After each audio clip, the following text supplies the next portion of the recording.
حکومت نے جو آج کچھ علماء کرام کا اجلاس بلایا ہے، یہ در حقیقت ملک میں علماء کو آپس میں تقسیم کرنے کی ایک سازش ہے، اور ہم ان علماء کو بھی اپنا علماء سمجھتے ہیں، اپنے احباب سمجھتے ہیں، اپنے صف کے لوگ سمجھتے ہیں۔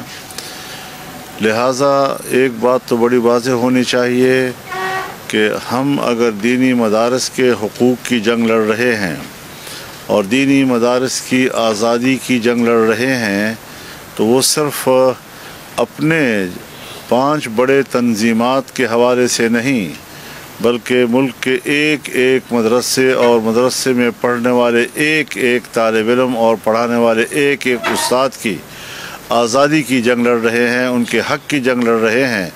اور قرآنی علوم ہوں، حدیث کے علوم ہوں، فقہ کے علوم ہوں، اس سے متعلقہ علوم ہوں، ان کا تحفظ وہ ہم اپنا فرض سمجھتے ہیں۔ مدارس اسی لیے قائم ہوئے تھے، آج نہیں۔ جب انگریز نے قرآن و حدیث کے علوم کے خلاف نیا نصاب قوم کو دیا، تو ہمارے اکابر نے اس کے مقابلے میں دینی مدرسہ قائم کیا۔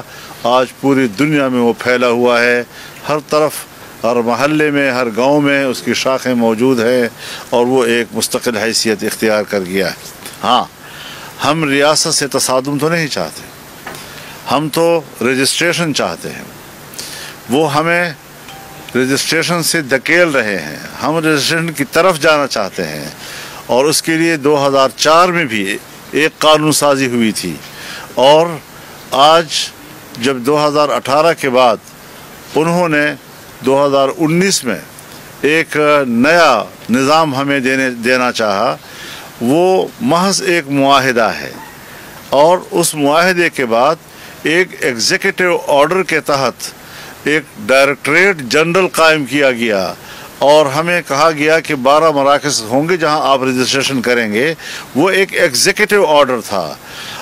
آج جب اس الیکشن سے پہلے پی ڈی ایم کی حکومت تھی، تو تمام پارٹیوں نے اس پر اتفاق رائے کیا، اور تمام جماعتوں نے اور حکومت نے اتفاق رائے کے ساتھ اس کو اسمبلی میں پیش کیا۔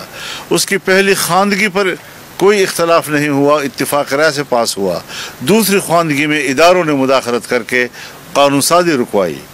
اب جب 26ویں ترمیم کا مرحلہ آیا، ان مذاکرات میں جہاں ہم نے 26ویں ترمیم پر مذاکرات کی 1 مہینہ، اور 56 کلازز سے ہم ان کو 34 کلازز سے دستبردار ہونے پر ہم نے ان کو آمادہ کیا، اور اس کے بعد ہم نے ان سے کہا کہ ایک بل ہمارا پہلے سے متفقہ موجود ہے، اس کو بھی پاس کیا جائے۔ تو اس سے ہماری ایجنسیاں بھی واقف تھیں، ہمارے ادارے بھی واقف تھے، زرداری صاحب خود اس میں فریق تھے جو اس پہ متفق ہو گئے تھے، میاں نواز شریف صاحب اور شہباز شریف صاحب دونوں متفق ہو گئے تھے، پارلیمنٹ کے اندر کی تمام پارٹیاں اس پہ متفق ہو گئی تھیں، اور وہ بل پیش ہوا، اور سینٹ نے پاس کیا، قومی اسمبلی نے پاس کیا۔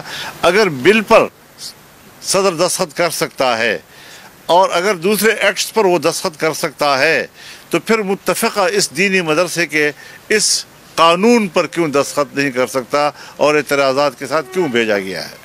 آج نیا شوشہ چھوڑ دیا گیا ہے کہ یہ تو پہلے وزارت تعلیم کے ساتھ وابستہ تھے۔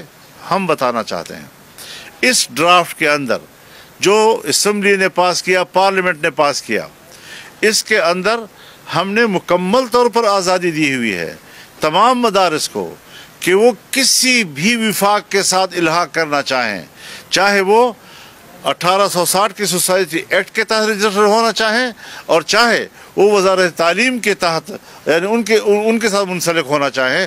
ہم نے کوئی اعتراض نہیں کیا، دونوں اطراف آزاد ہیں، ہر مدرسہ آزاد ہے اس حوالے سے۔ تو پھر آج کیوں اس کو تنازع کے طور پر اٹھایا جا رہا ہے؟ علماء کے مقابلے میں علماء کو لایا جا رہا ہے، قوم کو گمراہ کیا جا رہا ہے، مدارس کے طلباء اساتذہ کو ایک عجیب سی کیفیت سے دوچار کیا جا رہا ہے۔ کوئی اضطراب نہیں ہے، کوئی پریشانی نہیں ہے، کوئی اختلاف رائے نہیں ہے، متفقہ ایک ڈرافٹ ہے، سب کا اس پر اتفاق رائے ہے، نئے شیش نہ چھوڑے جائیں، اور ہم आज गुज़श्ता रात को अपनी कॉन्फ्रेंस में एक हतमी ऐलान करने की तरफ जा रहे थे, लेकिन सदर विफाक और इत्तेहाद तंजीमात मदारिस दीनिया के सरबराह मुफ्ती मोहम्मद तकी उस्मानी साहब की तरफ से इत्तला आई कि 17 दिसंबर को उन्होंने तमाम अपने इत्तेहाद तंजीमात का इजलास बुला लिया है। हमने उसके लिए रोक दिया इस फैसले को, और हम चाहेंगे कि तमाम तंजीमात के बाहमी मुशावरत के साथ एक मुत्तफ़क़ा मौक़िफ़ इख्तियार किया जाए। उस मुत्तफ़क़ा मौक़िफ़ के साथ हम अगले फैसले करेंगे। मैं समझता हूँ कि वो हुकूमत को कहे कि इसको सियासी अखाड़ा मत बनाओ। उनकी राय हुकूमत के लिए बिल्कुल ठीक है। हम तो कानून की बात कर रहे हैं। वो मदरसों को एक एक्ट से, एक मुआहदे से और एक एग्जीक्यूटिव ऑर्डर से वाबस्ता कर रहे हैं। हम मदारस को कानून से वाबस्ता कर रहे हैं। हम मदारस को कानून के तहत रेगुलराइज करने की कोशिश कर रहे हैं, लेकिन मदारस की आज़ादी और खुद मुख्तारी वो अपनी जगह पर कायम रखना चाहते हैं। कभी भी हमें सोसाइटी एक्ट के तहत वज़ारत सनअत हिरफत ने डायरेक्टरेट नहीं दिया कि आप हमारे अहकामात और तंजीम के तहत मदरसों को चलाएंगे, लेकिन जब वज़ारत तालीम के तहत हमने मुंसलिक होकर रजिस्ट्रेशन की बात मानी तो उन्होंने एग्जीक्यूटिव ऑर्डर के तहत एक डायरेक्टरेट हम पर मुसल्लत कर दिया। इसका माना यह है कि वो हमें अपने मातात करना चाहते थे। मदारस उनके मातात काम करने को तैयार नहीं है जी। हजरत एजेंसियाँ भी मुत्तफिक थी, उनके इत्तेफाक राय के साथ सारे मामला तय हुए। अगरचे वो नजर नहीं आते, लेकिन वो तो होते तो हैं, राब्ते में तो रहते हैं। तो सारी चीजें इत्तेफाक राय के बाद अब क्यों मुतनाज़ा बनाया जा रहा है? ये है वो बदनीयती। हम जीतेंगे, हम जीत चुके हैं। पार्लियामेंट हमारे साथ इसको पास कर चुकी है। रोजाना नई नई बातें नहीं उठाई जाती। अदम इस्तेहकाम वो क्यों ला रहे हैं? हम जो चीज़ तय हो चुकी है उसको मुस्तहकम करना चाहते हैं। वो जो चीज़ तय हो चुकी है उसके मुकाबले में नई नई बातें ला रहे हैं। लिहाजा इस वक्त तक हमें हुकूमत की कोई तजवीज़ कबूल नहीं है, और अगर उन्होंने इसमें तरमीम करने के लिए कुछ हमें दिया, फिलहाल तो मेरी राय ये है कि मैं उनकी तजवीज़ कबूल करना तो बहुत दूर की बात है, चिमटे से भी पकड़ने के लिए तैयार नहीं हूँ। हम सबको एतमाद में ले चुके हैं। उनको एतमाद में लेने के बाद ये सारी चीजें तय हुई, और अगर पीटीआई ने वोट नहीं दिया तो उनके अपने मखसूस हालात थे जिसमें उनके फैसले से पहले कि हम वोट नहीं देंगे, मैंने उनको मशवरा दिया था कि इन हालात में आप वोट ना करें। तो इस हद तक भी हमारा इत्तेफाक रहा था जी। मैं इसी पे तो रो रहा हूँ कि अमन अमान तबाह हो चुका है। केपी के जनूबी अज़ला बिलखुसूस और तकरीबन तमाम कबायली इलाके इस वक्त बारूद में भस्म हो रहे हैं, और इंसानों का बेजा कत्लेआम हो रहा है। घर छोड़ रहे हैं लोग। अब उनके मस्जिदों में मुसल्लह लोग रह रहे हैं, उनके बैठकों में मुसल्लह लोग रह रहे हैं। बच्चों की तालीम का सिलसिला है, उनके रोज़गार का मसला है। लोग अपने गांव छोड़कर दूसरी जगहों पे जा रहे हैं। इन हालात में और फिर कुर्म में जो सूरत हाल है कि जिस तरीके से कत्लेआम एक दूसरे का किया जा रहा है, इनका ये तो कोई मसला उनके नज़दीक नहीं है। बस दीनी मदरसे को कंट्रोल करो। क्यों FATF चाहता है, क्यों IMF चाहता है, क्यों अमेरिका और मगरब चाहता है? बताएं हमें ज़रा, कौम के सामने वो मुआहिदे सामने रखें।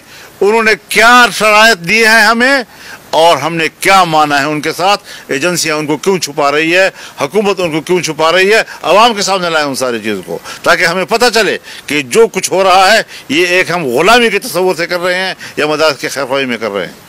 यही तो हमारा सवाल है कि इस वक्त बलूचिस्तान क्यों सूरत हाल में है। बलूचिस्तान हो या हमारा खैबर पख्तूनख्वा हो, 2024 के इलेक्शन में दोनों सूबों के अंदर मुसल्लह ग्रुप मौजूद हैं, और दोनों सूबों के अंदर मजहबी सियासी क़ियादत को भी पार्लियामेंट से बाहर रखा गया और कौम परस्त क़ियादत को भी पार्लियामेंट से बाहर रखा गया। तो ये बता रहे हैं कि क्या ये मुल्क को तोड़ने की साजिश तो नहीं है। हम मुल्क को बचा रहे हैं, हमने मुल्क को बचाना है, हमने कुर्बानी देनी है। हुक्मरान कम अज़ कम मुल्क को बचाने के लिए फिक्रमंद हो जाएं। मदरसे का मामला कोई मसला नहीं है जिसको भी उठा रहे हैं। क्या धांधली के इलेक्शन से आवाम के मसाइल हल हो जाते हैं? बलूचिस्तान जल रहा है, सब जाली लोग वहाँ असम्बली में बैठे हुए हैं, एक भी आवाम का सामना करने की पोजीशन में नहीं है। कुर्म जल रहा है, जनूबी अजला जल रहे हैं, आपके MNAs MPs कौम के सामने जाने की पोजीशन में नहीं है। अगर कहीं पर भी पब्लिक के सामने कोई जा सकता है तो JUI का नुमाइंदा जा रहा है जी। तो ऐसे हालात में मान लेना चाहिए कि ये अवाम के नुमाइंदे नहीं है, ये जाली असम्बलियाँ हैं और एस्टेब्लिशमेंट की बनाई हुई असम्बलियाँ हैं जो आवाम का सामना नहीं कर सकती। तो ये डमी हुकूमतें हमें कबूल नहीं हैं और संजीदा काम किए जाएँ और जो चीज़ों पर इत्तेफाक राय हो जाता है। हमने तो हज़रत पार्लिमानी किरदार को ज़िंदा रखा है। जमीयत उलमाए इस्लाम पार्लिमानी किरदार इसलिए ज़िंदा रखना चाहती है ताकि पाकिस्तान का मजहबी तबका मुल्क के साथ, आइन के साथ, जमहूरियत के साथ, पार्लियामेंट के साथ चले। क्यों हमें इंतहा पसंदी की तरफ धकेला जा रहा है? क्यों मदारस को इंतहा पसंदी की तरफ धकेला जा रहा है? उन्होंने साबित किया है 2009-11 के बाद आज तक कितने साल हो गए हैं? 23 साल हो गए हैं। मदारस को अभी तक आप तस्लीम नहीं कर रहे। मदारस ने आपको तस्लीम किया, अपने अमल से साबित किया, अपने किरदार से साबित किया है कि वो मुल्क के साथ खड़े हैं, उलमा मुल्क के साथ खड़े हैं, जमीयत उलमा मुल्क के साथ खड़ी है, मजहबी तबके उनकी वसातत से सब मुल्क के साथ खड़े हैं। क्यों मायूस किया जा रहा है? क्यों तकलीफ़ है उनको कि उलमा एतदाल की सियासत कर रहे हैं? क्यों तकलीफ़ है उनको कि वो पार्लिमानी सियासत कर रहे हैं? क्यों उनको तकलीफ़ है इस बात की कि वो एक आइन के माताहत और कानून के माताहत सियासत कर रहे हैं? बहुत बुरा लग रहा है इन लोगों को कि उलमा और मजहबी तबका मेन स्ट्रीम में क्यों जा रहा है। तो हम उनसे ज़्यादा मुल्क के वफादार हैं, हम ज़्यादा मुल्क के लिए फ़िक्रमंद हैं। ये लोग तो पता नहीं किन के मकासद पूरा करना चाहते हैं। हम पाकिस्तानी अवाम और पाकिस्तान और रियासत का मकसद पूरा करना चाहते हैं और वो अमेरिका और मगरब का मकासद पूरा करना चाहते हैं। गवर्नर राज की गुंजाइश तो बहरहाल आइन के अंदर किसी मरहले पे आ जाती है, इससे इनकार नहीं है, लेकिन यहाँ तो गवर्नर राज से भी हमें कोई उम्मीद नहीं है कि वो कोई कामयाब हो सकेगी। मार्शल लॉ भी नहीं कबूल कर सकती हालात को। संजीदगी से बैठना होगा और तमाम पॉलिसियों पर नजरसानी करनी होगी और मुल्क के अंदर पार्लियामान के ज़रिए से शरीयत लाना होगा। अगर पार्लियामान के ज़रिए से शरीयत को इस तरह धकेला जाता रहा तो फिर जमहूरियत शिकस्त खाएगी और मुसल्लह क़ुव्वतें जो हैं उनका एजेंडा जो है वो कबूल हो सकेगा। ये तो पाकिस्तान को सोचना चाहिए। अमेरिका को तो वही सोचना है जो उसके मफाद में है, लेकिन हमने वो सोचना जो हमारे मफाद में है।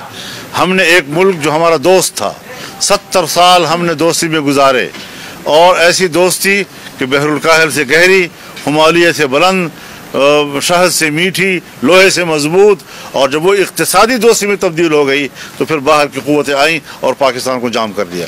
लिहाजा हमें नज़रसानी करनी चाहिए कि हम क्या खेल खेल रहे हैं। हमने अपने दोस्तों का एतमाद ख़त्म किया है, चीन का एतमाद ख़त्म किया है, सऊदी अरब का एतमाद ख़त्म किया है, अमारात का एतमाद ख़त्म किया है, दूसरे जो पाकिस्तान के साथ दोस्ती करना चाहते हैं उनका एतमाद ख़त्म किया है। इस पर ये लोग सोचें। मदरसा खैर खैरियत है, मदरसा कोई मुश्किल नहीं है। मैं मरकज़ी अमीर हूँ, मैं जमात का मरकज़ी अमीर हूँ और तुम मुझसे एक हल्के का सवाल करते हो। ये तुम्हारी सतह आ गई सहाफत की।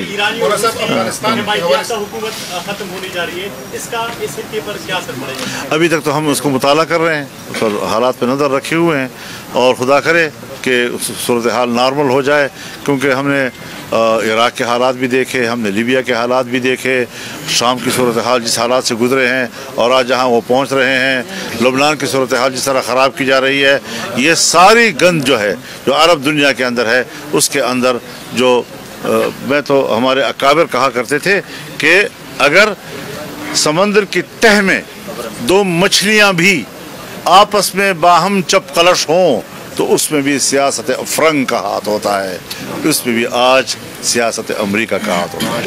वो बेचारा भी भाई, वो बेचारे का इख्तियार मुझे पता है किसने उसको रोका हुआ है, क्यों रोका हुआ है।